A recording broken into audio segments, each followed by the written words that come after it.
Good morning, everyone. Welcome to another Thursday. And in addition of Ken versus 10, where normally I'm taking on my death pile, listing 10 items, seeing how many of those items I can sell by next week.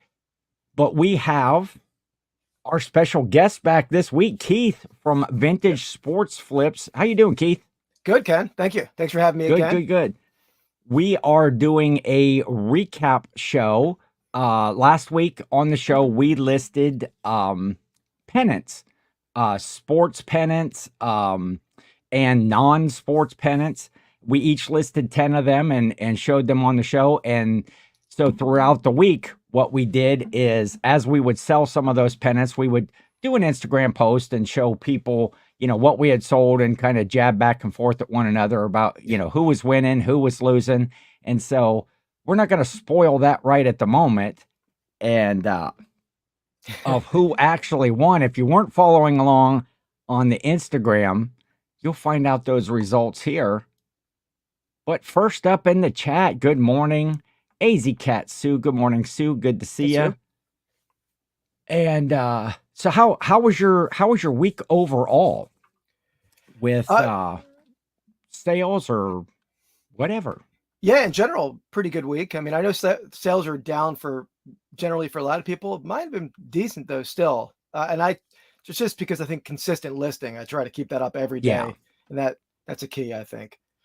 Oh yeah. Most definitely. I think my sales are probably just average. They're kind of holding right where they normally are. Everybody always wants their sales, even on a good week. You want your sales to be even better. But I'm not complaining about that. Kristen is here. Good morning. Hey, Kristen. She says, Kristen, good to see you. So yeah, it was a lot of fun doing the challenge here, on the Ken versus 10 versus. And hopefully today what we're going to do is pass along a little bit of knowledge as well. If you're out, maybe sports memorabilia, maybe pennants, that's not your area of of either of expertise or just something, you might see some pennants out someplace, or maybe, after this show or whatever, you might think, oh, hey, next time you're out at the sale, boom, I remember seeing, Keith talk about this stuff and maybe pick up some pennants, add another category to your sales, or, just some good items to pick up. Absolutely. Yeah. More knowledge is great for resellers, right? Can't never hurt. Yes, for sure. And Mark Hoyle's Impossible Dream. Good morning, guys. That's a new name for me. Welcome, Mark. Appreciate you coming in. Hey, Mark. Yeah, Mark's a longtime follower of my channel and always in the live chat. Oh, very knowledgeable sports guy. Great. Well, thanks for coming over, Mark. I appreciate that. Dan in Demand is here. Good morning, Dan. And Dan was on your show last night. You do a live podcast every Wednesday night called Pastime's Picks. Yeah, Pastime Picks podcast. Yeah, we do. It's a live podcast. We have a giveaway every week. Dan actually won the giveaway as the guest, which is cool. I call rigged on that. I call rigged. He's in the chat. He's the special guest. Yeah. And then he won everything. I think he won all of the, or was closest on all of the. He was on fire last night. Yeah, for sure. Yes, he was. And his movie pick. So go check. When do you actually post that then? Is the live video already posted, or the replay? Yeah, so the live is always up on my channel, but we do post it over on, we have the podcast channel that I post on next Monday. We'll put it over there. Yeah, okay. So you can still watch it on my channel live in the live section. Yeah.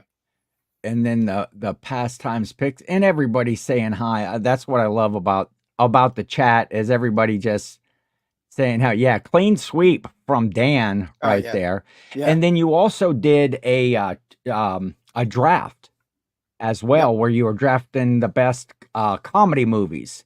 And so they can go over to your channel and vote on that? Yeah, it's in my community tab. You can vote for me, Andy, or Dan to see who won. Okay. I know I got some That heat from the Monday night reseller draft for having a draft on Wednesday night, but we do it different. We do it different.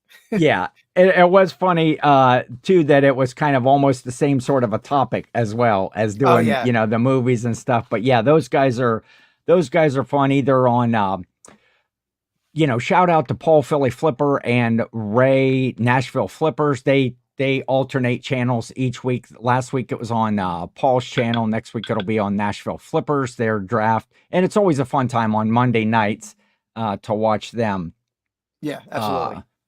do that. So let me see. What am I got? My phone is blowing up here for some reason. I usually Okay. silence that, but I Sales. also like if I get a cha-ching during the show. That's why I keep it on, because I have in the past sold stuff right after I listed it on Oh, the show, nice. which is always exciting. Ken does a great job as a judge. Well, thank you, Dan. I enjoy that part of the show. I judge mid rounds over there on Yeah. the Monday night draft, and I try to watch it every week, but I work until 9 o'clock Monday night, so I'm driving home. And I was on the Walt Whitman Bridge, going over the bridge when I heard them talking about our channel. I'm like, uh-oh, I can't yeah. comment right now. Yeah. Boy, they were giving Dan Oh grief. yeah. Poor Dan. Dan is one of the coolest, most like naturally funny guys Oh yeah. that I know. He's funny without meaning to be funny, and it's Effortless. just Yeah. hilarious. And so that's always a good time. So anyway, let's talk a little bit about, man, should I spoil it right now already this early in the show who won? I think I will, because that's Yeah. that's what we're here for. Once again, no, Jill, we were talking about me. Jill is here in the chat. I'm the most naturally funny guy that no, of course we're talking about Dan. Dan's the buzz. Dan's just out there, he's the buzz everywhere. Yeah. So I got bested again on my own show.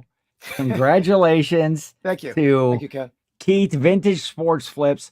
He sold how many of you listed 10 pennants? How 10 many pennants. of yours did you sell last week in a week's time? So 5. I sold half of them in the week's time. You sold half of so what I consider on the show when I list the 10 items is 6 items is like, I consider that beating the death pile. Okay. And so for this competition, my guest either they win the valuable prize package chosen especially for them, which is usually the same prize package for everybody. So you sold 5, you sold half. So you didn't beat your death pile, but it's also, if you can beat me, you win the prize package. So double, you can win 2 chances to win there. And I sold 2 of my pennants. So I was bested 5-2 in this competition. That's the thing with pennants. A lot of them are sort of long tail items anyway. Sometimes they will sit a bit, but yes. And I did have 2 offers on other pennants in that 10 that I countered at. And it's always shocking. Like, you've sent a fair counter and people like ignore the counter and it just times out. Right. But yeah, I thought I would get to 7. Drives me nuts. It drives me nuts. Watchers, what are you watching? Just buy it. What are you watching? Kim T is here. Good morning, Kim T. Hey, Kim. Good to see you. And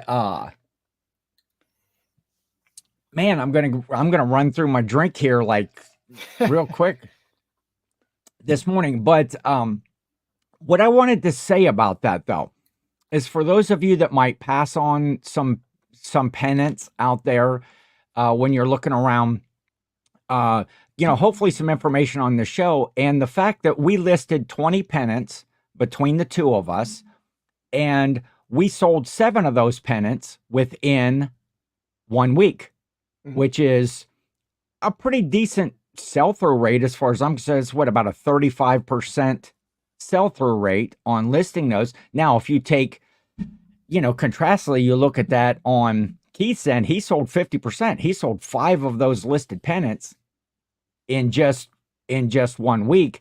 I was like 20% was selling my 2. But overall, I think that just goes to show you had mentioned there how a lot of times these can be very long tail, Yeah. and having pennants out there that people want that are desirable is helpful for sure. And if you but that's a pretty decent sell-through rate, I think. What do you think about that? Oh yeah, especially the time that it takes or doesn't take to list pennants, right? You don't have to take 25 photos of them. It's like 2 or 3 photos, Yeah, easy to ship. Yeah, so that's yeah. That I don't mind sitting on those given the little amount of time I have invested in getting them up on eBay or Etsy. exactly. Yeah. And the types of pennants that you sold now, because we talked about last week how you had made that huge buy, 30,000 Mhm. pennants that you and Andy over there, the king of pennants, that Correct. you do your Yep. podcast with, you guys had went together and bought a big lot of 30,000, and so you're consistently listing them. You have in that whole sports memorabilia category. And so you're probably getting a lot more activity in your store Yeah. in those categories. Did you have any repeat buyers in these set of 5, or do you get a lot of repeat buyers, guys that know to come back and check your store? I definitely do. I don't know if I had them in this group though. I didn't recognize names, but I have a number of repeat buyers that, in general, memorabilia or like over on Etsy, decorators who come back and buy pennants for sure. Yeah. That's here we got Lilac Meller. Lilac Meller? What the heck? The Lilac Seller Meg. Hey, Hey, Meg. maybe that's a new channel name for her. The Lilac Meller Seg. I don't know what the heck I'm talking about there. So having that activity in your store, a lot helps to move. Not to say that I didn't sell more pennants, because I don't sell in that category a lot. It's just, a lot of the stuff, knowing the pennants, you brought some good fire to the show, which is what I always, look for on 10 versus 10 Yeah. is, and, pass along that knowledge. So we're going to talk a little bit about that for folks in the chat, maybe that don't look at pennants, or in this case, we're talking more about pennants more than sports memorabilia, but it's something to keep an eye on. And someone had a stroke alert. Kim, are you having a stroke right at the moment? Hopefully not. I think that was the Meg, the Oh, Lilac Meller. I think that's Lilac, yeah. yeah. Danny Pickle Resellers is here. Good morning, sir. Danny. Good to see you, Danny. So let's talk a little bit. Oh, we also have another challenge. When we do the recap show, we kind of, because it's basically, I go through, oh, Keith beat me 5-2, and that's pretty much the recap. Sometimes we'll show some of the different pennants that there, or different items that we sold and stuff. I thought we'd talk a little bit today about if somebody does find some pennants, Mhm. maybe what they're looking for, some stuff, how to comp them, how to do some keywords, we'll talk a little bit about shipping or cleaning or whatever. So Keith, I'm going to turn some stuff over to you here and just say, Sure. if you're out and you see some pennants, maybe you find a lot of pennants on a Facebook Marketplace deal, or maybe you out at the yard sales. What's something that you want to look for, subject matter wise, condition, those sorts of things?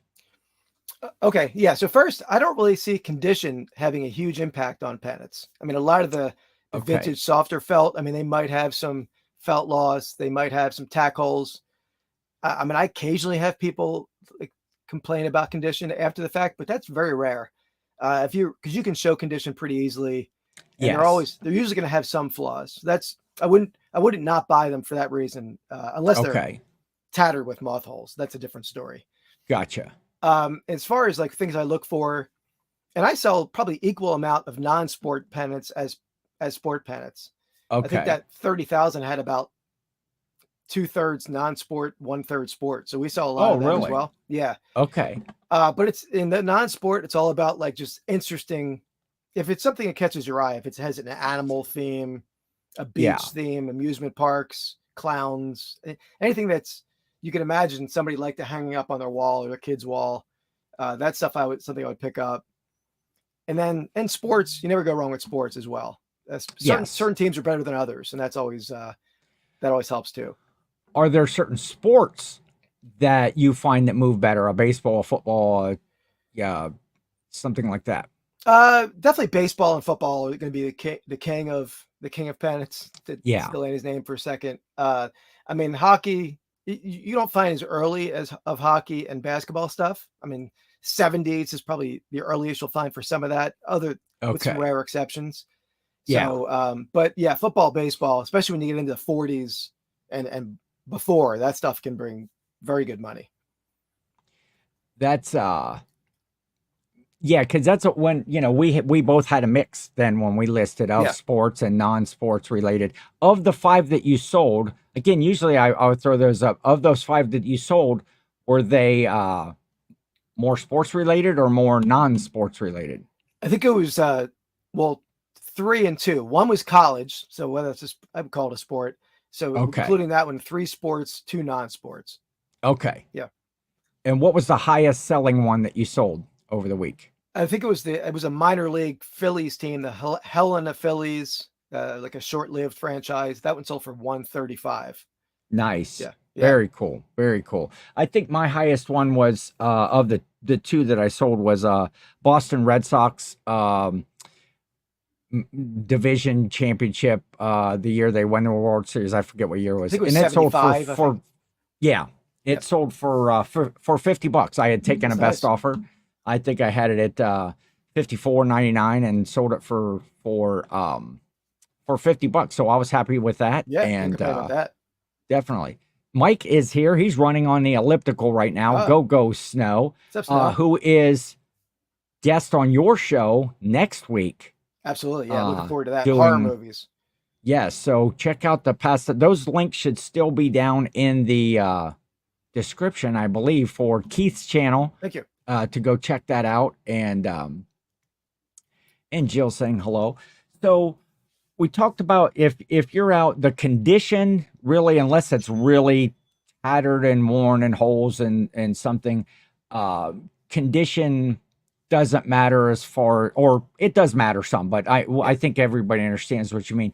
What about if something is really dirty? Do you ever clean pennants? Do you have any hints, tips, or suggestions about cleaning a pennant? So I will say I don't clean often. I mean, especially the 70s, 80s, 90s stuff, you rarely have to clean that. That style felt, unless it gets stained, and then that's difficult to clean. Like a red stain or something, that's probably not going to come out. So those pennants generally don't need cleaning. But the earlier stuff, I will vacuum. A lot of the pennants I'll vacuum before I photograph them. Plus, if I have probably 40,000 pennants in my warehouse or in my house, you don't want to bring a whole lot of, you don't want to introduce moths to stuff, right? I mean, that's true. So I vacuum them all before I photograph, before I put them in my inventory, which takes some time. But that gets rid of some of the dust, some of the lint or whatever might be on there. Yeah, little hairs and things of that nature. Exactly.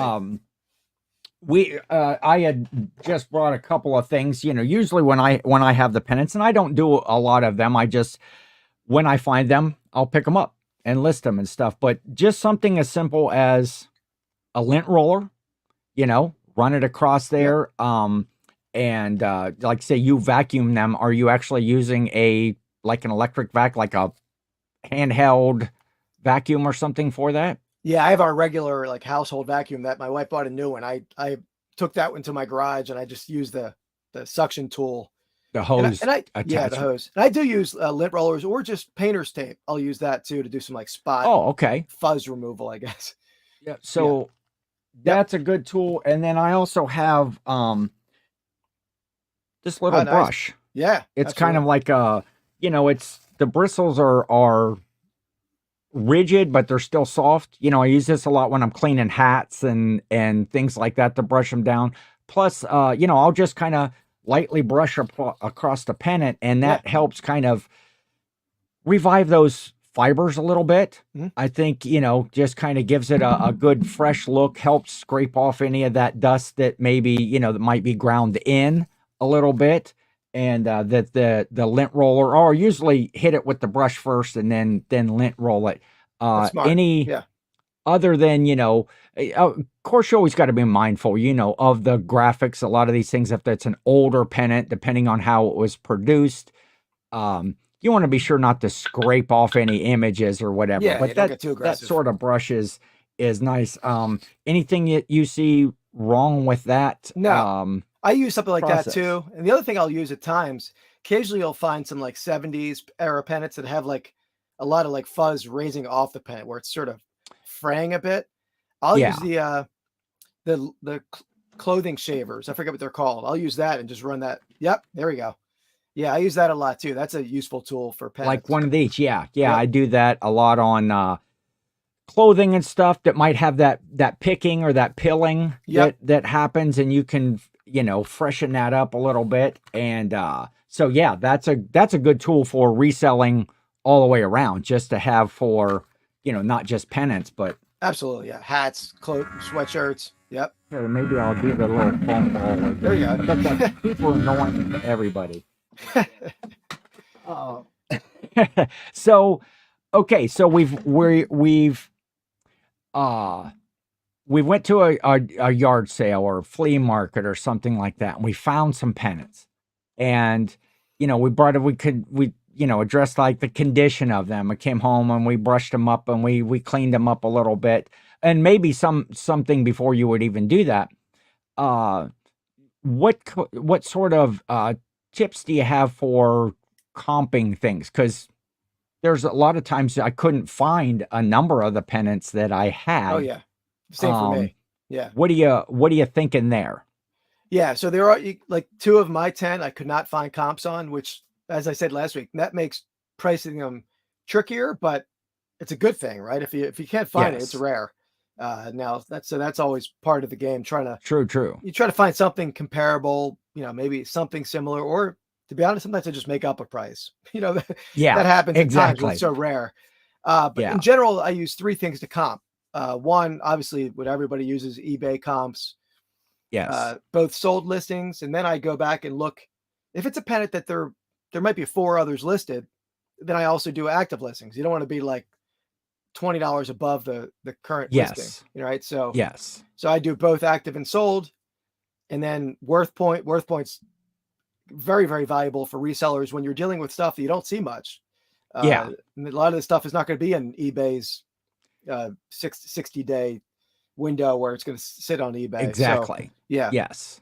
And then lastly, there's a great book for, I'm sorry, if you want to. No, go. Okay. There's a great book for sports pennants that it's a vintage pennant price guide that there's 2 editions of this. Okay. It's Okay. baseball and football, but it has like every team, and pricing, time periods. Nice. So invaluable for telling people like, what era the pennant is. And you can't always use these prices per se, because prices change with time. But Sure. if it's a $1,000 pennant here, not to put it up for $50, to do a little more digging. Yeah. Exactly. Okay. Well, that's good. And I assume that book, like an Amazon or someplace that one could go out and search. Absolutely. Yeah. Search that if you were really getting into pennants, or got a great big lot like you did, that would be a very valuable resource. Absolutely. Yeah. Definitely to be able to look them up. I'll say good morning to Larry. Way Out One is here. Morning, Ken and Keith. Good morning, Hey, Larry. Larry. And some other hellos. And a good friend of mine, Jeff Ball, is here. Hi, Ken. Good morning.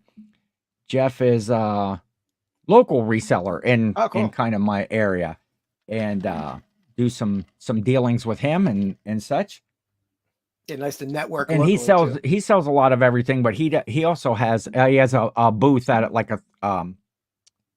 a consignment thrift shop sort of a thing, and he sells a lot of sports memorabilia and stuff like that as well. Oh, cool. I do the same thing. I have a lot of space in antique shops. So I love doing that. Yes. Didn't you say last week you have like 9 or 10 different locations that you and your father are selling Yeah, we're in 3 different shops with 7 booths, and then I'm in another shop that's only open on Sundays that I have to be there for, and I have 2 booths in there. Okay, Yeah. gotcha. Yep. And so you list now. Well, I want to go back to when you were talking about comping some of the stuff, and you said like everybody uses the eBay, eBay solds and comping like that. Might even snap the picture with Google Lens so you could kind of Yeah. get that reference. You had said you do.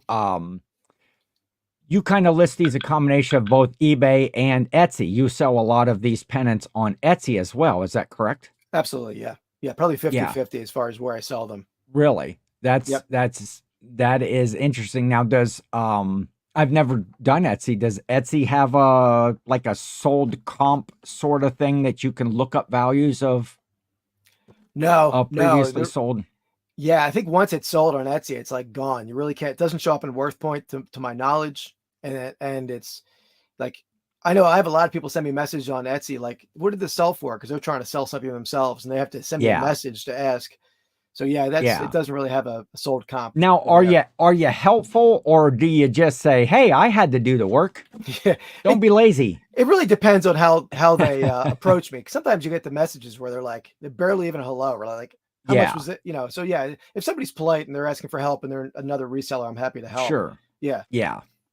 Which is well, you find that a lot in our yeah, community. yeah, Everybody's just generous and gracious with their time as long as it doesn't get nuts.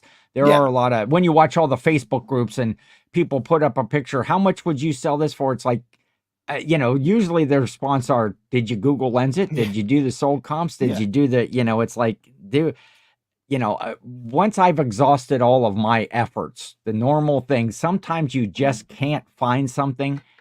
Um, yeah, or it's so old, I might throw it out there. I have a few friends that have Worth Point, and I try not to be bothersome. People pay for that service.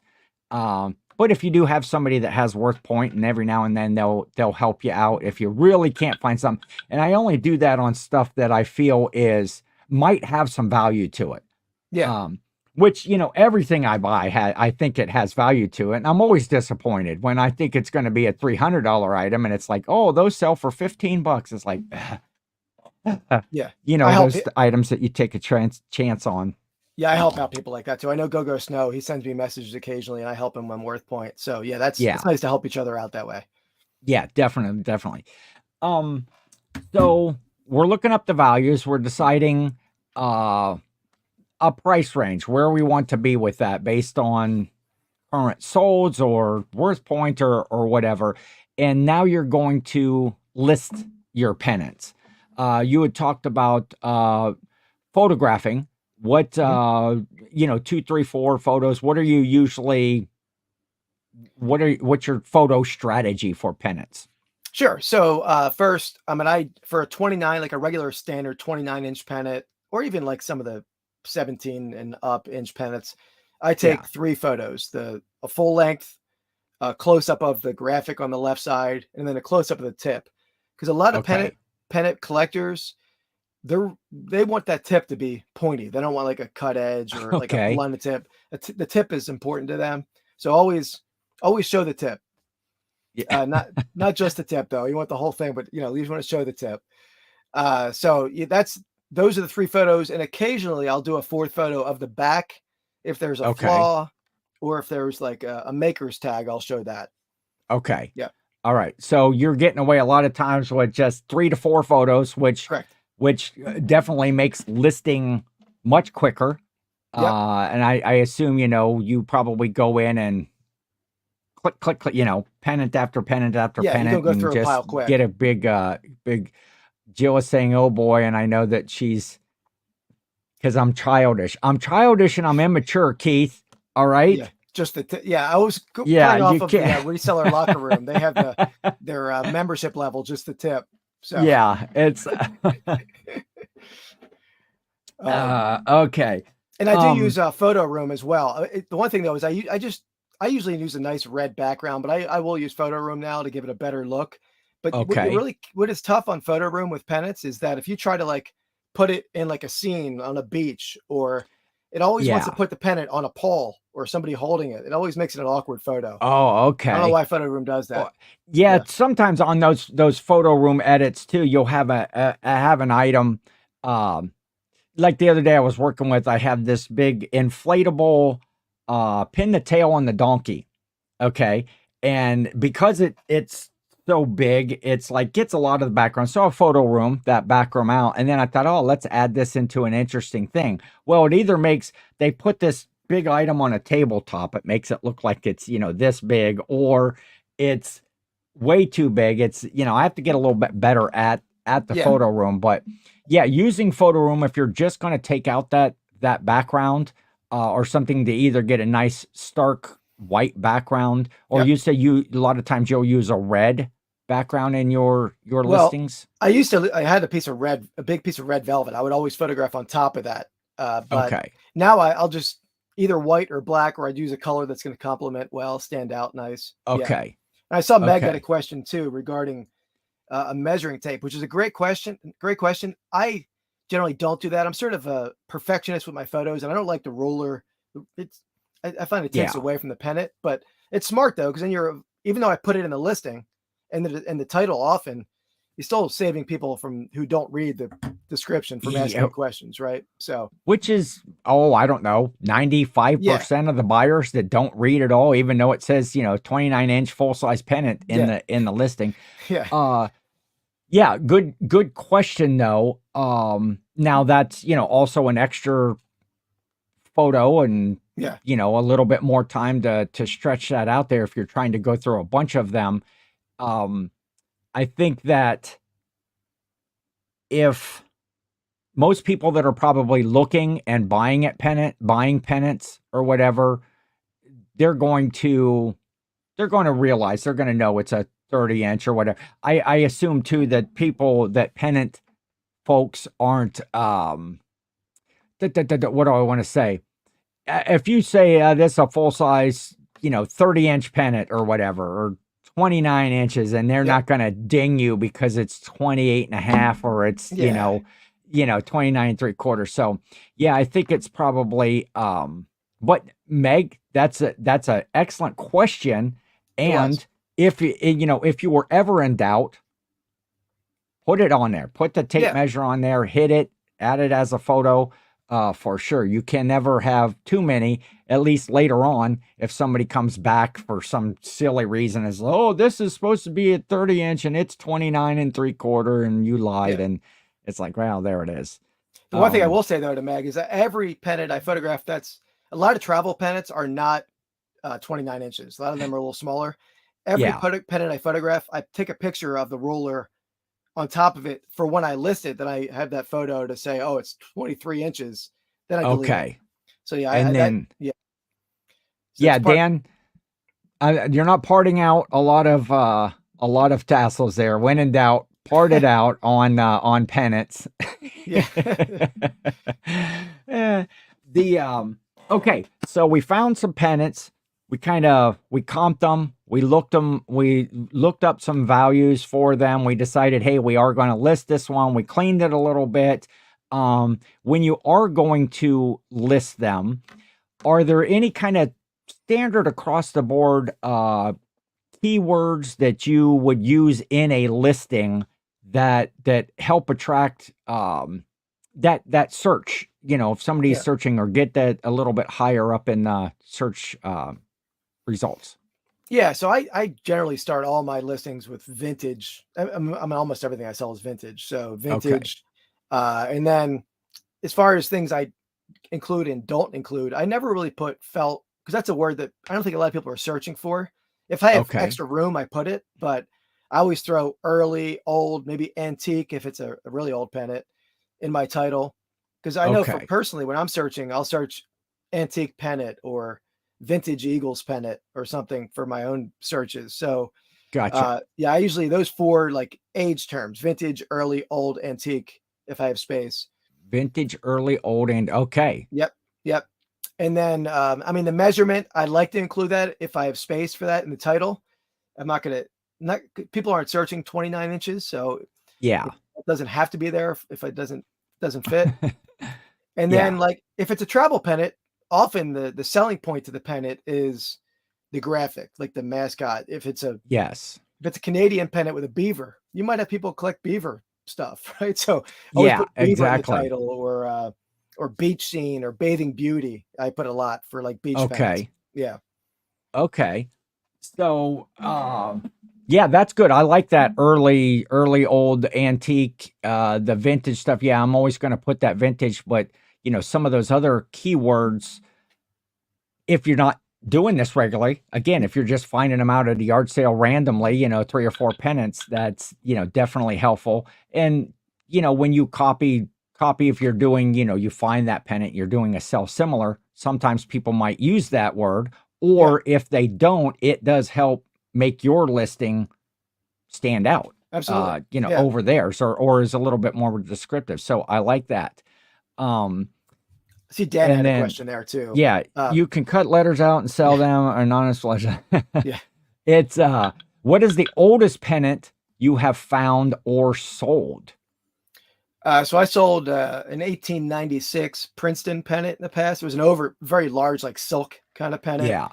And generally speaking, the pennants didn't really become made or commercially available, I guess, until like 1900, a little bit after 1900.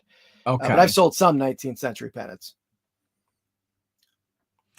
The and what was your biggest sale on a pennant? What's the most that you've sold a pennant for? Hmm. I sold one years ago for I think like $8,000, and it was What? yeah, it was a short-lived baseball league called the Federal League, and that was a competing league against Major League Baseball in Okay. 1915. So that stuff is exceedingly rare. I brought a Wow. show and tell pennant that's not to that level, but it's an expensive one. But Yeah. that's probably the most expensive. And I've sold a lot of them in the 4 figures, but not. I don't think I've ever sold anything 5 figures. So Man, that's yeah, that's just crazy because yeah. that might be a little bit of part of our game that we play here in Oh, a little bit. But the okay, so up to this point, we've done all those things, cleaned it, comped it, decided to sell it. We've taken some photographs, we've listed the item, and let's say we're fortunate enough to sell our pennants, sell what we've done, and now we've got to ship them out. I've seen two different things. When I first started finding pennants, you go out and you do some research and you go, what's the best way to ship a pennant? And the very first video that you watch says you have to do them flat lie. You have to do, this. People are going to return these things, and that if you're not shipping them flat, you're just asking for problems. Then the very next video that seems just as credible as the first one says, hey, lightly roll these up. Nobody's going to care. People understand that, there's that wear and there's, yeah. of that. What's your thoughts and how do you ship your pennants?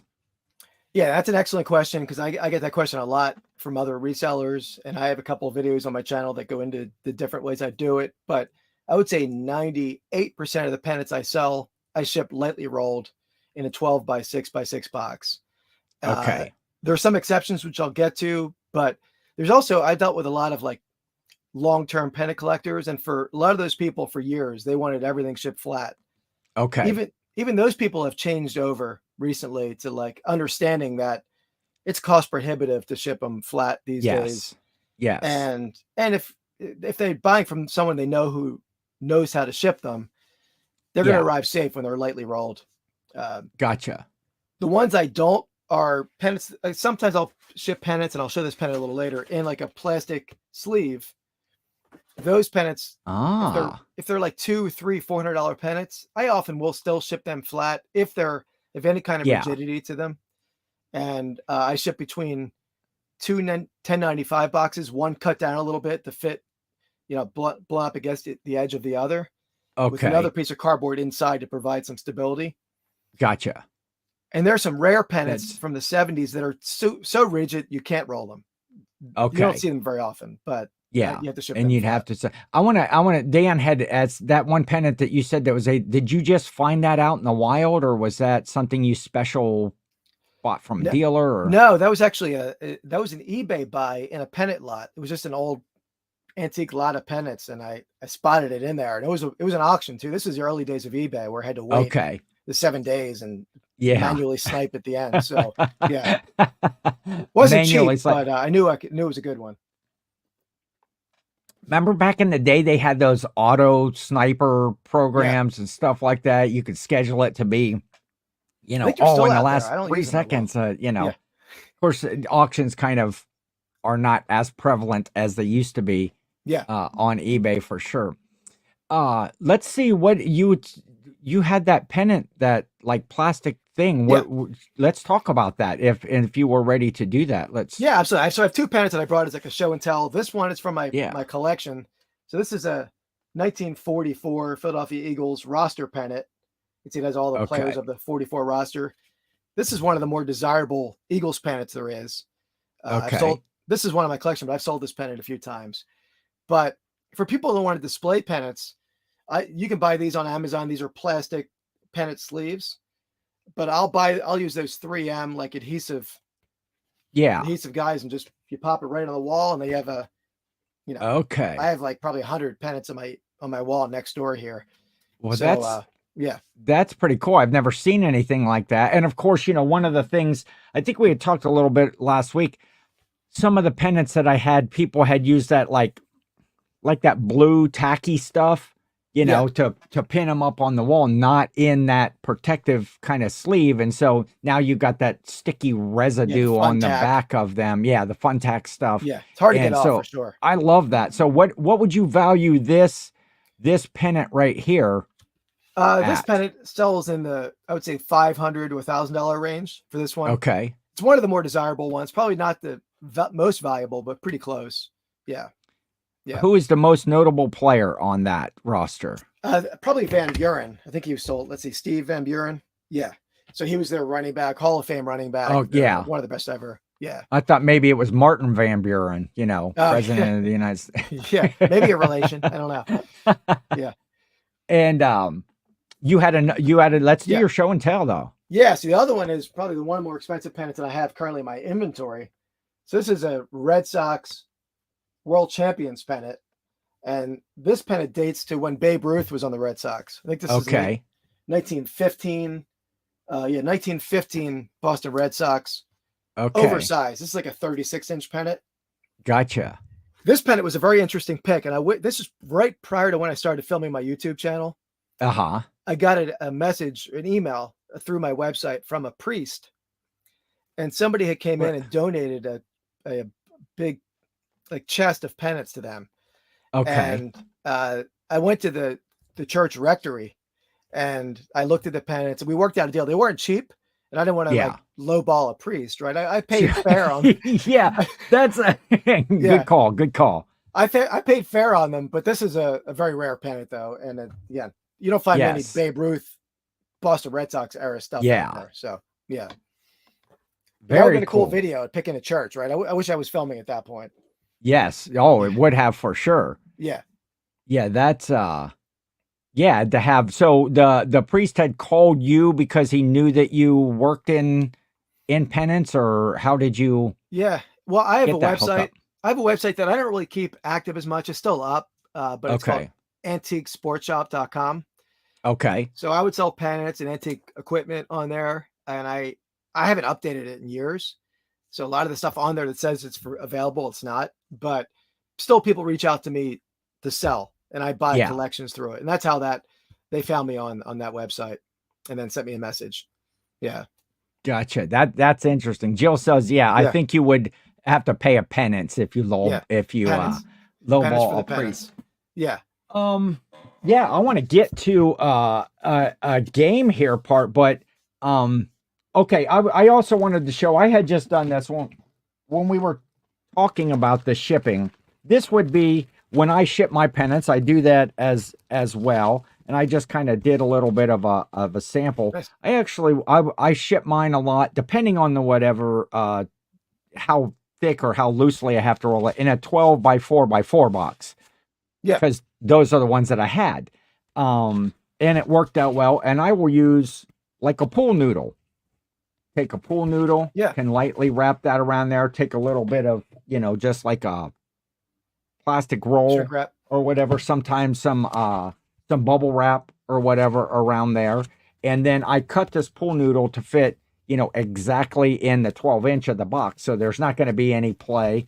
And most of the pennants are 12 inches or maybe just a little shy of that. So that helps. Then I'm going to take this, and I usually, just in case the box would get wet or something like that, I'm going to put it in a plastic bag, seal that up, and That's smart. that slips right down in there. Am I overkill on what I'm doing, or no? I mean, I don't know the cost of pool noodles. I don't know if that's like adding much shipping cost. But I don't use that. I just ball up a piece of bubble wrap or save all the little airbags. Actually, I have an airbag machine. I still never hooked it up, but I'll use them and wrap it around them in like a tube circle like that big. Okay. In a 12 by 6 by 6. But as long as pool noodles are cheap, I think that's no problem. Yeah, I mean, I just seem to have pool noodles. Okay. A lot of times you can go to like the Dollar Tree store or whatever and buy them. They're $1.25 or whatever. That's not bad, but yeah, I just seem to have all these pool noodles for some reason, so I use them. And of course, if you were going to do that, you could do. They have different size. The ones that are at the Dollar Tree they're kind of smaller than normal size. The other thing pool noodles are great for, not on a pennant topic, but for bobbleheads. I sell a lot of vintage bobbleheads.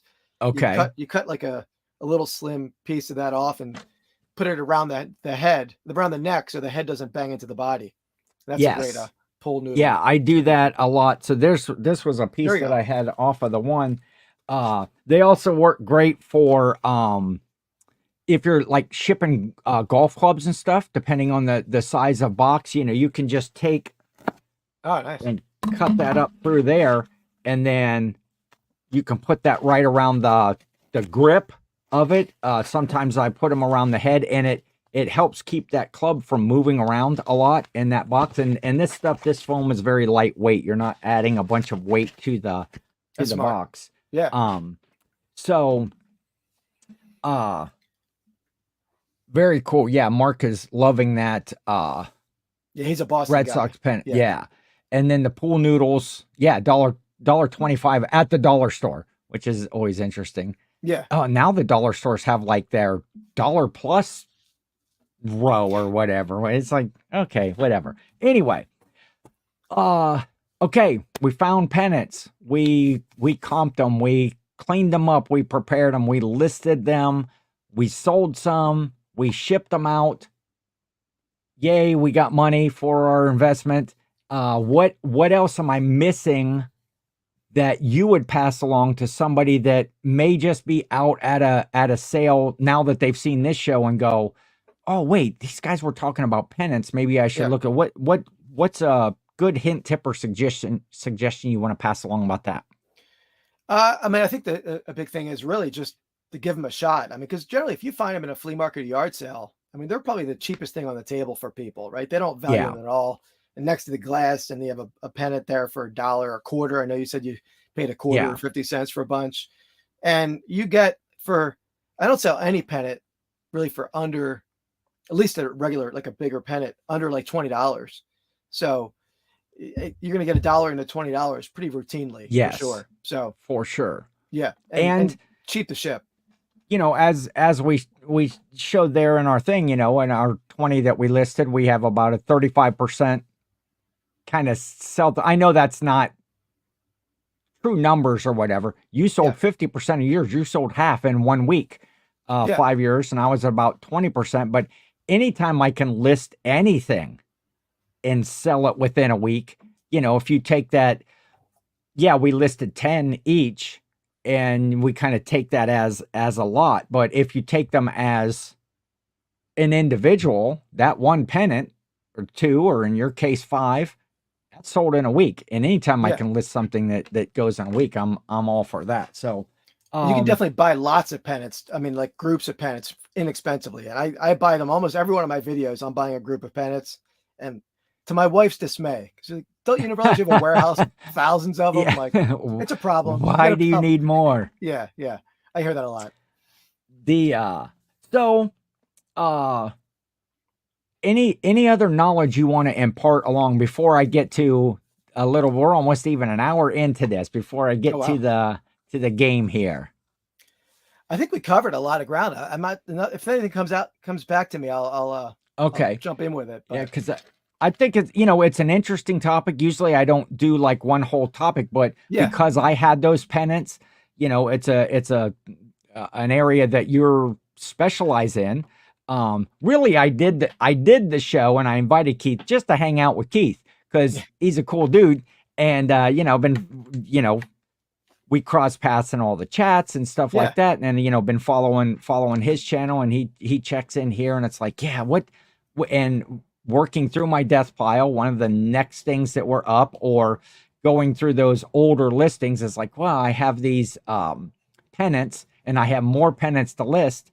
Let's do it as a theme, yeah. 10 versus 10. And then might as well get beat up again in the you know, in the game. The other thing too that's interesting, So it's sort of like Tim over the years, sports, his channel, where he's like speculating in prospects and baseball cards. yeah, You can do the same thing in any memorabilia, but pennants particularly. I mean, for example, I could see like Oakland Athletics stuff selling really well with them moving to yeah, Vegas next year. You yes, have a whole new class of buyers. So I'm trying to look for a lot of A stuff, get that listed, and then get yourself gotcha. listed prior to the season, prior to the playoffs. Uh, like Lions stuff, for example, last year was Which flying off the shelf because they hadn't won in a while. yes, yeah. If those teams are hot, and of course a lot of that is in your area. You're going to find in your area probably more Philadelphia stuff, Yep. more, you know, on your. It's probably a little harder to find Oakland A's stuff when you're on the opposite side of the country. Yeah. You know, I was heavy in my sports pennants last week with the Cleveland Indians, Cleveland Browns, because I find a lot of that in Yeah. my area. A lot of the collectors, or you know, people cleaning out and getting rid of that stuff, and they do undervalue them a lot. Um, so, all right, Keith, we're gonna play a game here All right. that I'm calling it three strikes. Let me see. I got to figure. I'm gonna try to do this while on the fly. So we got this right here is going to pop up there.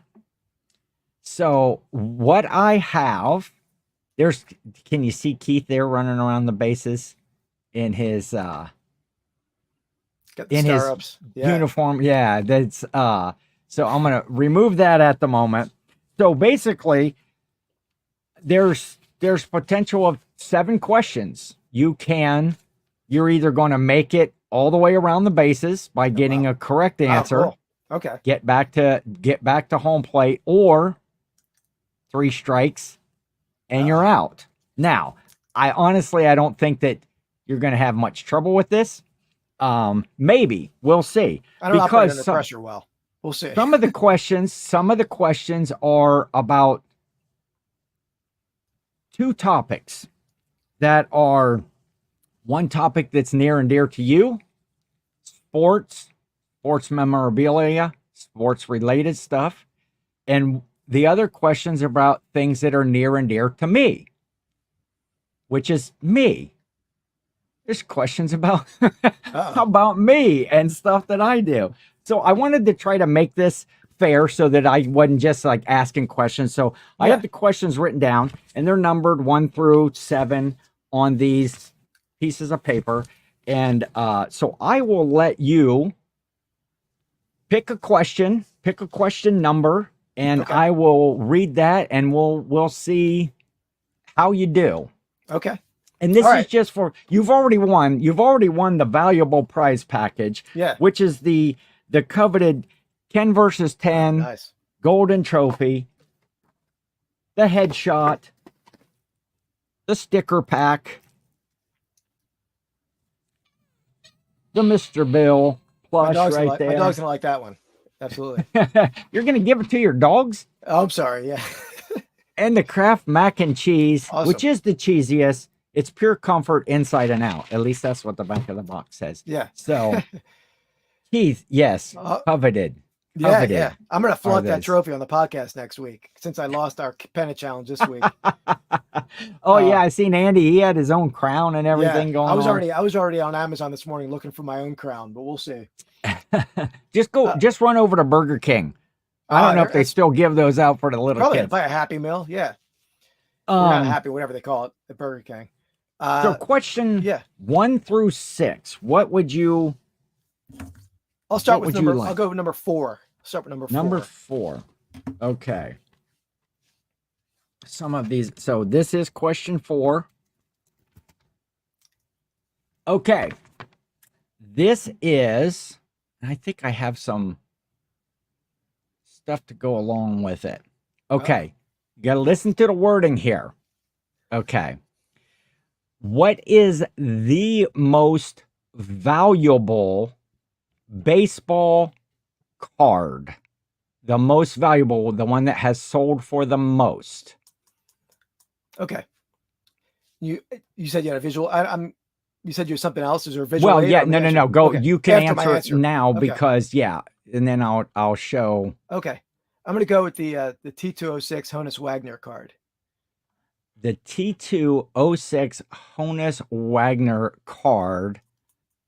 Let's see here if again, I'm trying to do this and make it.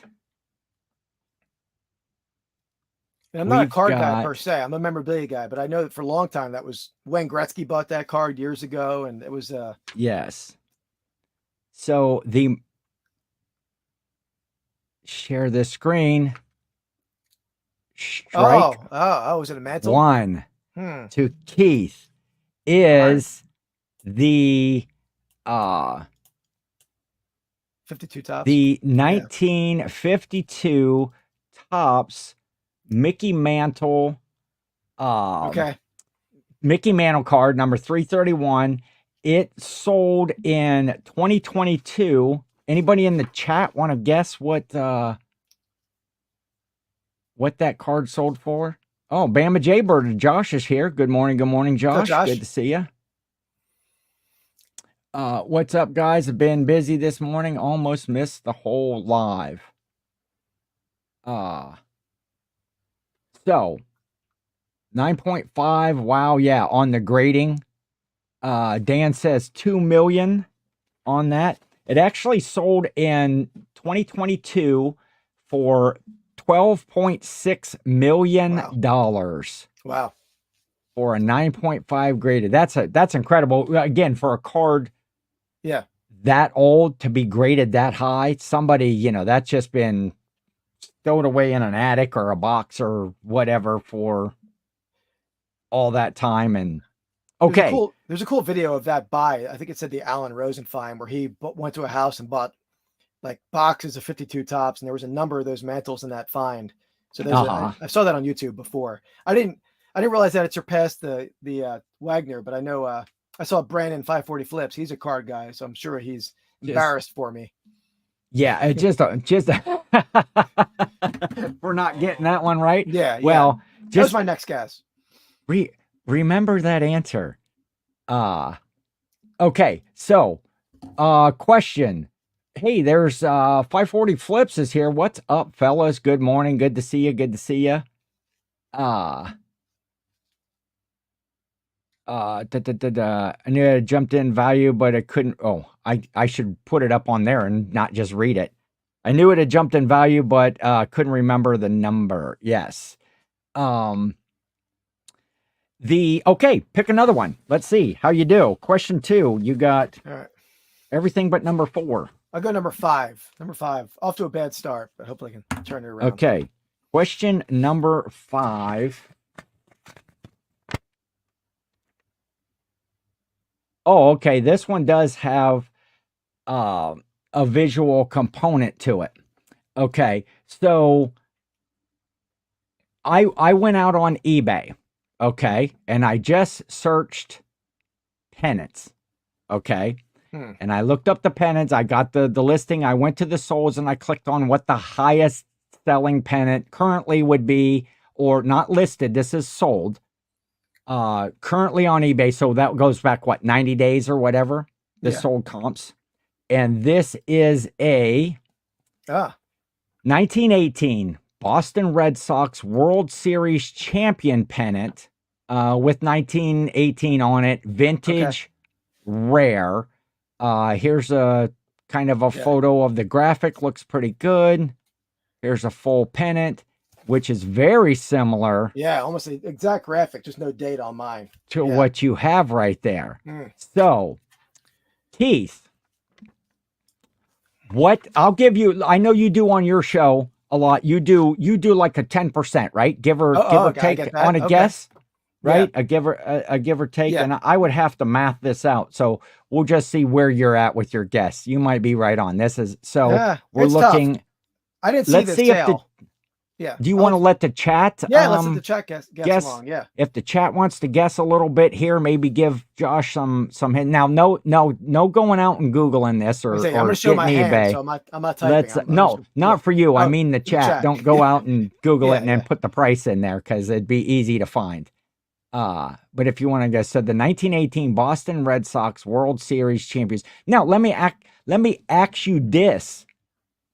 When I saw some, prices on pennants and whatever, is it ever one of, like Beanie Babies or money laundering thing or Black Diamond Disney tapes? Is there anything like that goes on in the pennant world that stuff is overinflated?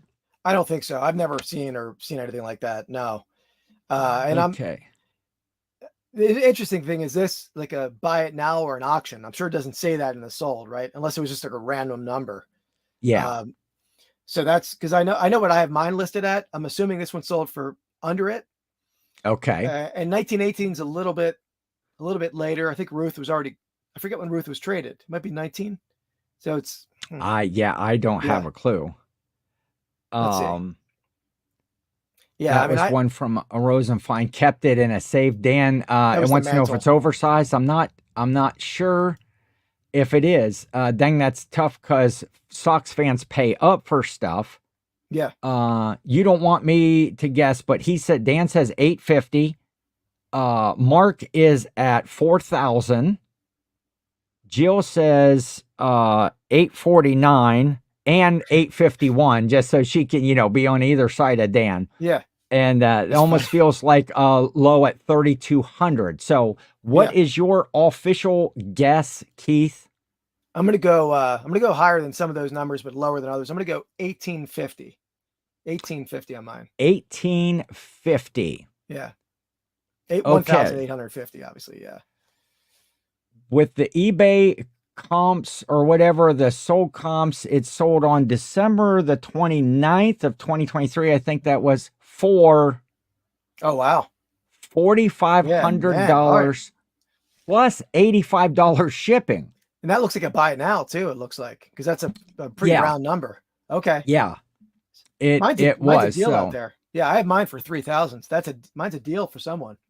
Yes. I'm surprised at that number, but it must be the fact that it's dated helps it. The date. Yeah. So let's do this right here. And it's embarrassing myself in this challenge. That's all right. And we've got 2 strikes. Yep. Keith has yet to leave home plate. Man, this could be done quickly. Okay. So let's remove that. Okay, Keith. Yep. 1, 2, 3, 6 or 7. I'll go number 1. Number 1 on this one. That is number 1. Okay. I think that you're going to get this one. I'm going to be very, very disappointed in you, Chris, if you didn't, or Keith, if you don't get this. What is the rarest baseball card? And I want to say, I'm going to give you a hint. It was your wrong guess from the first time. Yeah. Yeah, and I bet that's not even. I bet there are other cards that are rare, but that's the one that's declared the most rare because it was pulled out of. They stopped making it because he had a complaint about advertising tobacco on Yeah. baseball cards for kids. So I'm gonna go with the T206 Honus Wagner. Uh, I'm sure there's some 19th century cards that are rare, but that's definitely the one that's declared the most rare. And it was, in fact, the 1909 Sweet Caporal T206 Honus Wagner with the white border. I assume that they said that it was the white border because there might be some without white borders. I don't That know. set's all white borders, but other sets, there's a gold border set, a T205 set, T207's a brown border. So that's probably why they called it Gotcha. that. Yeah. So that one sold also in 2022 for $7.25 million. Yeah.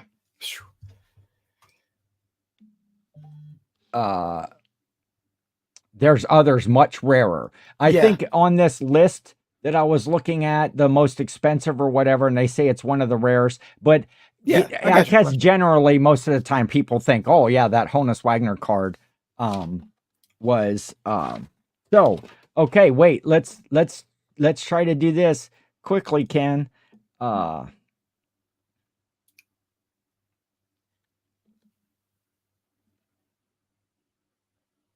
And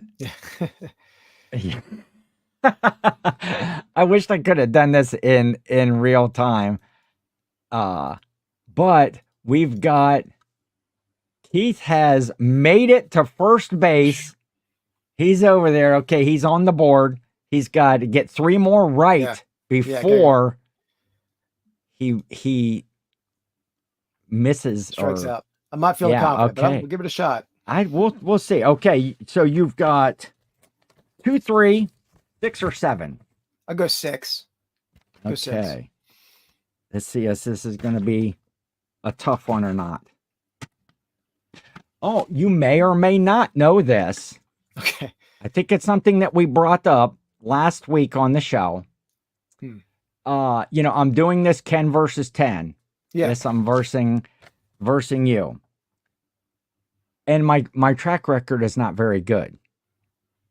Let's see. Let's get a couple. We've got Angie here, perfectly blessed, late to the game, but made it in. Thank you for coming, Angie. Appreciate that for sure. 540. According to Terapeak, that pennant must not have gotten paid for. Keith said, don't feel bad about your 3K pricing. Ooh, okay, good to know. Ooh, maybe we'll give him a reprieve on that one. Yeah, that's all right. No. Okay, so here's question number 6. Who is the only person that I have beat on Ken versus 10? Okay, I know you lost to Dan. I think you lost to Corey, right? I did. I know you. And I'll give you the. Go ahead. I think it was Roman anytime picker.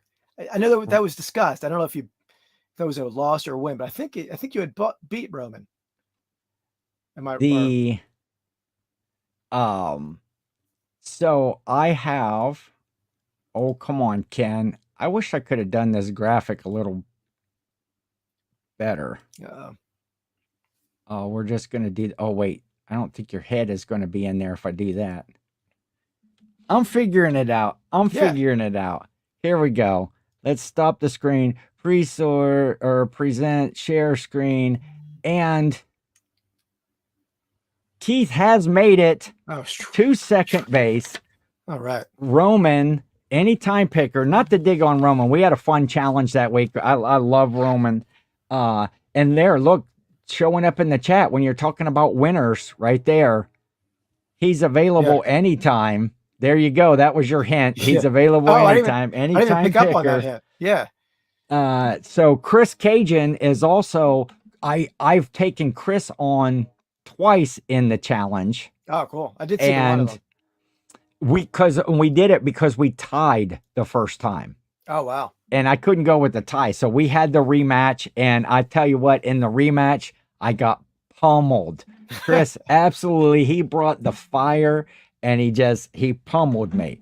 So, and Dan and Demand beat me as well, and of course Corey and Teresa. So now I'm what, 5. I'm like 1 for 5 or something. Respectable. I'm sure people bring the heat when they're going against you, right? They don't want to Well, embarrass themselves. you know, I think they try to. They try to, and you know, I do the same. That's what I tell the guests. Chris set up that massacre. Yeah. He knew what he was doing when he was selling that stuff. He was all over me. Okay, so you're on second base. One more strike and you're out. Good number 2. Wait, where's it at? There it is. Wait. Yep. I guess I have to show it to the camera, not to me. Oh, okay. What do you know about football? A fair amount, I feel. Fair amount? Okay. See if I can word this to make sense. Most depressing day of my life is what it was. Okay. Most depressing day of your life. The 1986 AFC, I got it. Yeah. division title game. The Denver Broncos had a series of plays that allowed them to tie the score and eventually beat my beloved Cleveland Browns to go to the Super Bowl that year in 86. That series of plays, that comeback orchestrated by John Elway, Hall of Fame quarterback. What has that been? What was that known to come? What do they call that? Interesting. I think I know the game. That was like, didn't Ernest Biner have a fumble late in that game? That was the next year. The next year. We had turned the tables and we moved down the field. Okay. I always remember this little rhyme. Roses are red, violets are blue. The Biner's in the end zone. The ball's on the 2. Yeah, there we go. Because he realized. Okay, so what did they call the orchestrated series of plays? Like in sports, a nickname for the nickname for it in sports. If you say like the immaculate reception or whatever, the people know what you're talking about. I'm gonna be honest. I've never heard of a name for that. So that's gonna be a struggle to come up with a name for it. Well, I mean, was it a game in Cleveland or was it in Denver that year? Oh, I think it was in Cleveland. I'll even let since you have 2 strikes, you can phone a friend. Somebody in the chat here. That's why I was asking, because I know I've heard of the Mile High Miracle. There's also the Music City Miracle. And that's what I was asking. In Denver would make more sense if it was a Mile High Miracle, given that they're, let me see. I'm going to go with that regardless, Ken. I'll go with that regardless. It was at the Cleveland Municipal Stadium. Okay. This blank was an offensive series in the 4th quarter, 1986 AFC Championship game, at Cleveland Municipal Stadium. In a span of 5 minutes and 2 seconds, led his team 98 yards in 15 plays. So, are you phoning a friend? You can phone a friend. You can look in the chat. You can. I see the drive. I thought the drive was a Montana drive, right? And in the Super Bowl, that would make sense though. The Mile High Miracle. I'll go with Mark. I mean, you got to go with Mark in my chat. Mark is always right. I mean, I thought the drive was referring to Joe Montana, but I'll go with the drive referring to Elway and the Broncos in this game. Okay. So you are saying the drive over the Mile High Miracle. Yeah. And Mark is once again correct. Oh, thanks, Mark. It was called the drive. Now, it's very prevalent in my area. When you say the drive, it is that Elway just the Browns broke down. I don't know whether it was always the Browns broke down or just Elway was just masterful, at that comeback. At comebacks in general. He had a lot of fourth quarter victory comebacks and wins. Okay. And maybe I'm thinking of the catch for the 49ers. They had the catch with Dwight Clark in Montana. Maybe that was what I was, not the drive. So we have Chris was born in 86, so no way he would know that. Heck, everything that good that happened in my life probably happened before that. See, because I said it was the most depressing day. It all went downhill after there. Yeah.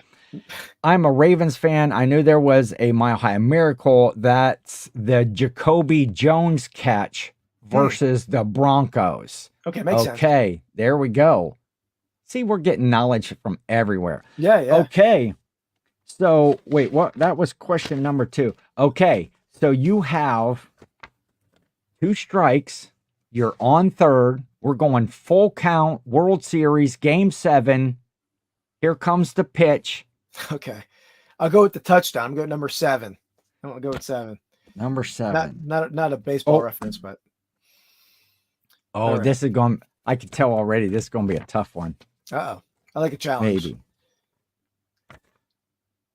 Let's see. How well, because like I said, some of these questions are about me or me-related stuff. Uh-oh. How many episodes are there of the Reseller Clickbait podcast? New episode just came out Monday. I watched that episode on my lunch break at work. And I remember it's like somewhere like in the 90 to 100 range, I believe. I remember you brought it up with Corey on the episode. Oh, I don't remember the exact number, but I'm going to go with number 91. 91. Let's see, what do we got? But Jill Happens wasn't good. Okay, 91, you say, is where we're at. Okay, so let's see. Is Keith winning 3-strike trivia?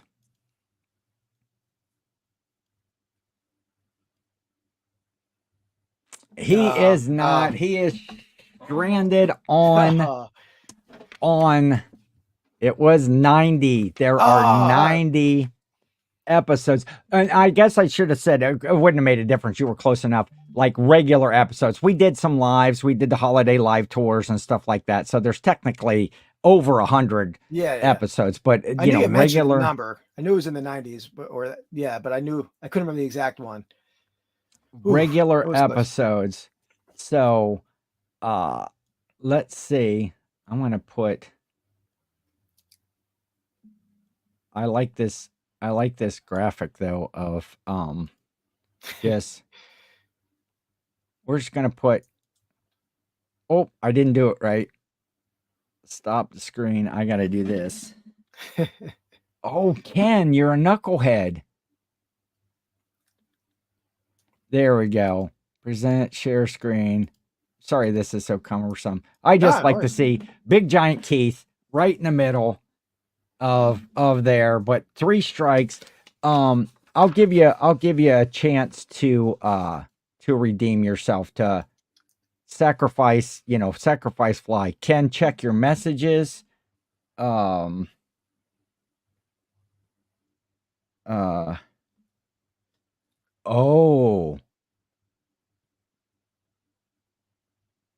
Yeah, I don't know that I want to. No, it's right. It's right. Jill, you are correct, but it's not 100% correct. And I'll explain that later. I don't want to go into it right now.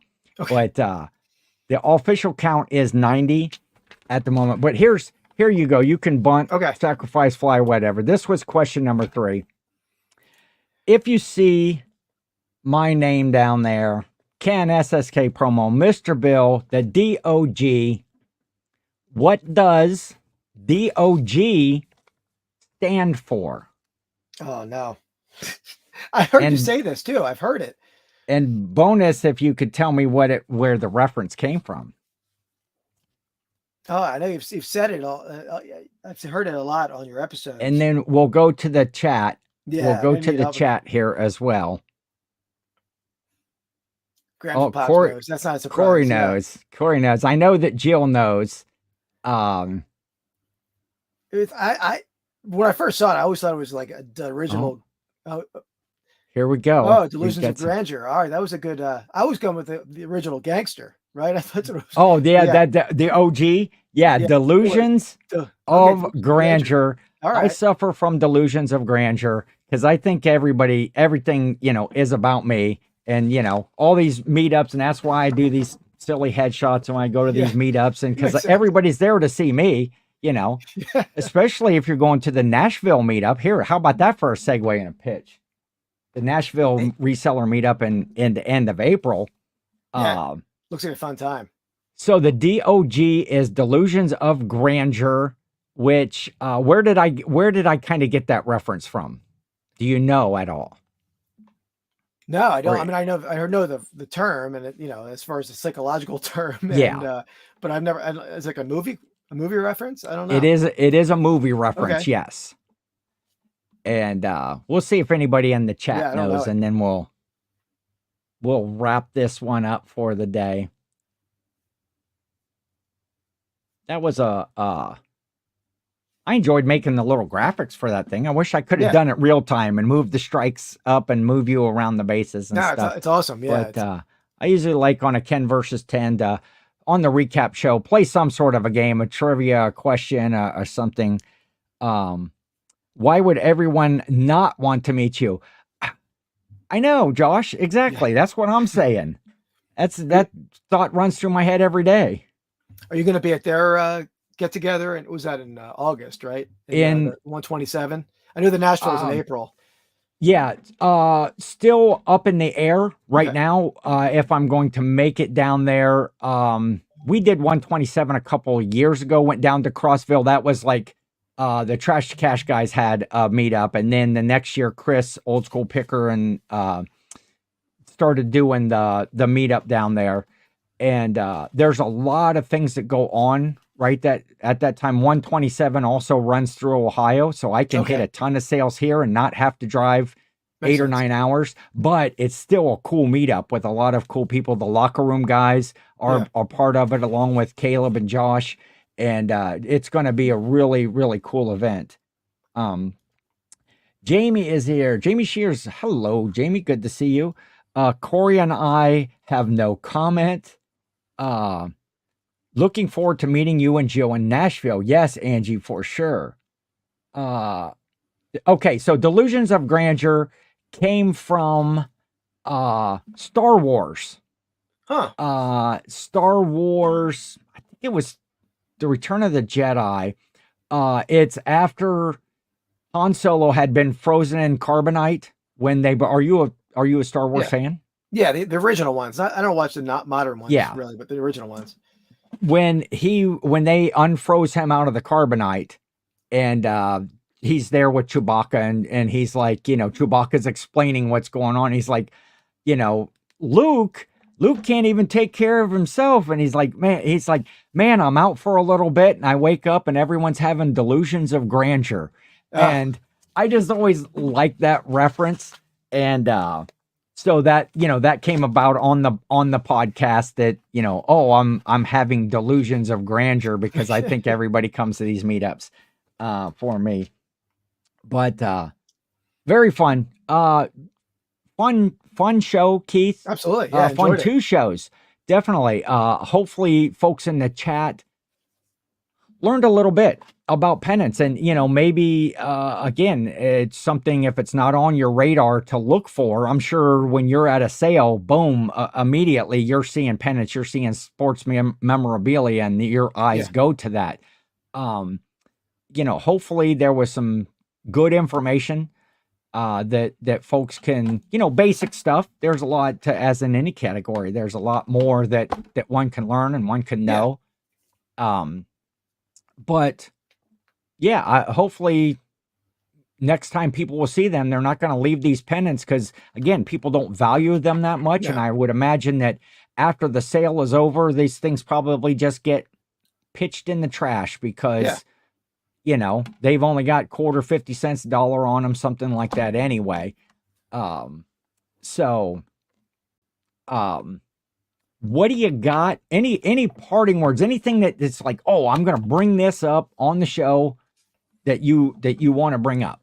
Oh yeah. Well, one thing I forgot about earlier, Well, two things. One, I do iron pennants a lot. If they're wrinkled up or if they're like the tip is like curling, you can iron them safely. I put them graphic down and iron the back of Okay. them. So that's one thing that you can help clean them up, present them nicer when you're photographing them. The other Yes. thing, I had an Good. interesting Good. sale this week. Yeah. The interesting sale this week that I've never had this happen before. I was going to mention it on my one of my sale, like what sold videos, but I had someone reach out to me on a pennant. They were making an offer. I was going to accept the offer anyway, but Uh-huh. they wanted to buy this pennant because their mother had went to University of Cincinnati and Okay. Uh-huh. recently had just passed away, and they were going to use this pennant on like memorial at the funeral. I've never had that happen on anything I've ever sold. I thought it was sort of interesting that they were searching eBay for a funeral as like a to tell the person's life story Yeah. through memorabilia. I thought that was interesting. Very interesting. Yeah, Yes. And so did you end up making the yeah, deal with them yeah. It's and already in the sending it mail. along? Yeah, already in the mail out today. So hopefully it gets there in time for the. They didn't say when Did they you needed it by. did you give them a good deal?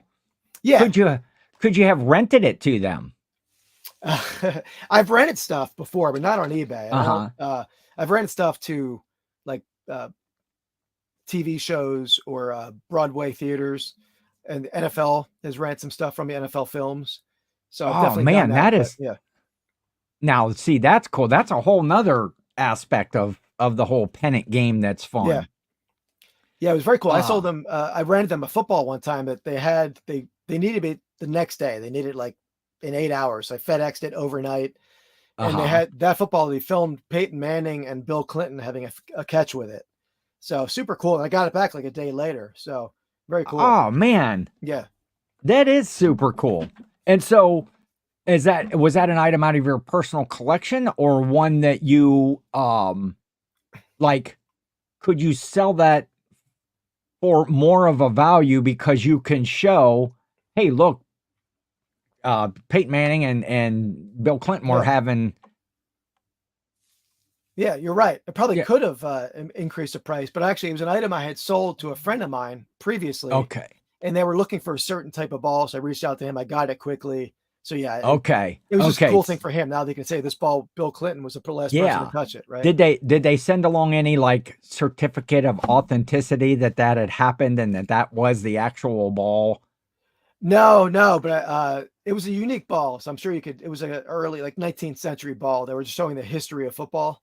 So I'm sure you could. And the footage was on the NFL films, NFL Network, I believe. Yeah. Dan is saying, did you set the price for that or did they tell you what we will pay? Uh, that one I forget particularly. I've done it both ways, where sometimes they want me to set the price for rental, Yeah. and other times they. And the one time I rented an item to a TV show that I signed an NDA, I guess, where I can't talk about the actual TV show. Not that that's been so long ago now, it probably doesn't matter. Yeah. But I guess they planted the item in the show. I'm not gonna get into details of that, Okay. All right. but All they right. then they lost it. They lost the item after they filmed it, so they ended up buying it anyway. So that happened. That happened once, thankfully. Not doesn't happen much. They Yeah, they lost it. Now that's crazy. yeah, See, man, you're just full of interesting stories. yeah, Forget it. Okay, come back next week and just tell us fun stories yeah. about memorabilia that you've used. Jill thinks that Peyton Manning is cute. Maybe Dan does too. I almost meant Survivor had to be Survivor where they wanted you. I love Survivor. I haven't watched it. I used to love it. I haven't watched it recently, but it was like an antique style show. I'll say. I'm not gonna. I Okay, won't say more. there you Yeah, go. yeah, We're good. Yeah, a lot of that stuff when you find out it's yeah, like, oh man, it's all set up. They're not really in this old barn finding all of this stuff or at the pawn shop or wherever, yeah, whichever of those shows or the storage bins where gee, it seems like in every episode everybody finds some gold, some rare piece of something that's absolutely. Yeah, yeah. Those shows, those shows are not 100% legit. There you go. Thanks, Dan. Yeah, I'm gonna come up with yeah. that idea. You could have. Oh, I forgot to say. I was gonna. Damn it! I was gonna say in the very beginning when we were getting ready to play the game that I decided not to play the game. We were just going to have a draft for our favorite movies of some genre because that seems to be the thing that's going around that people are doing. Amy Yeah. is here as well. Right at the end. My viewership, I should think about the time that I do this. My viewership always goes up way at the end, and I think it's because more people, like 11 a.m. Eastern time is what, only 8 a.m. out Yeah. west, and then people are getting up, and usually about the time I'm done, I'm getting more folks in here. More But I people on will their be lunch break. rethinking. That's true. Lunch break as well. I do here soon, probably in the next 3 or 4 weeks, probably in the 1st of April, we'll be changing. So show note, I will be changing the time, maybe the day, maybe the time. I'm still in negotiations with myself about this because it will be yard sale season. Yeah. And Thursday, at least in my area, Thursdays are one of the best days for yard selling. And in others, other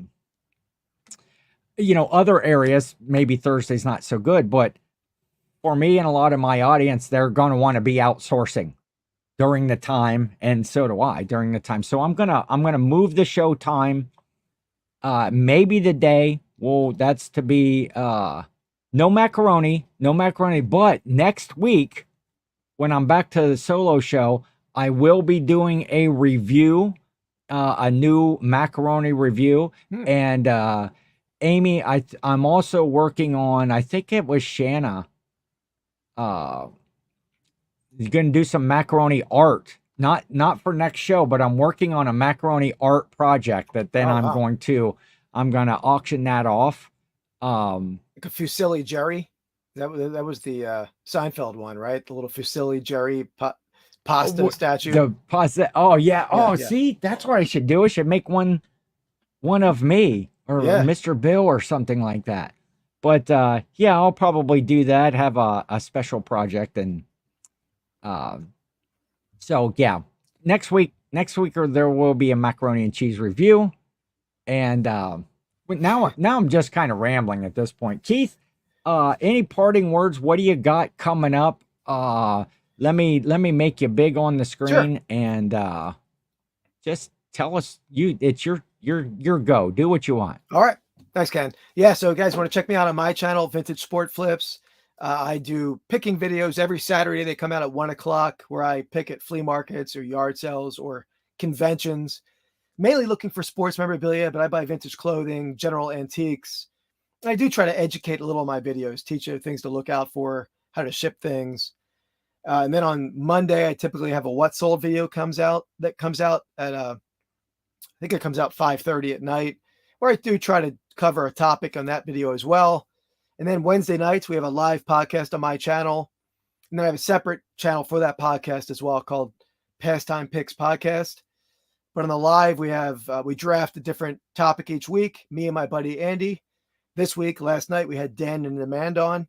We drafted comedy movies, hysterical episode. And if you watch that, I'm a little worried Andy's going to be giving me a nickname going forward of the crotch strap, which is, Dan will know what we're talking about.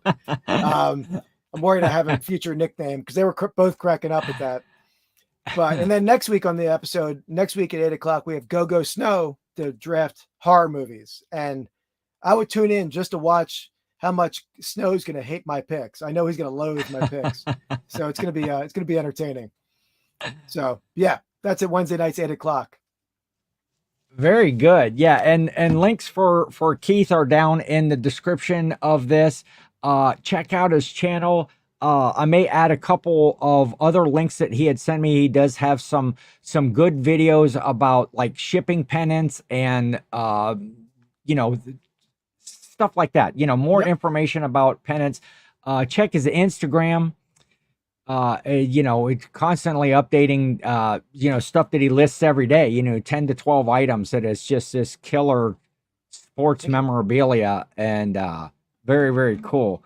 And there we go. Jill's got a link down there if you want to click on that right now. Vintage Sports Flips is in there.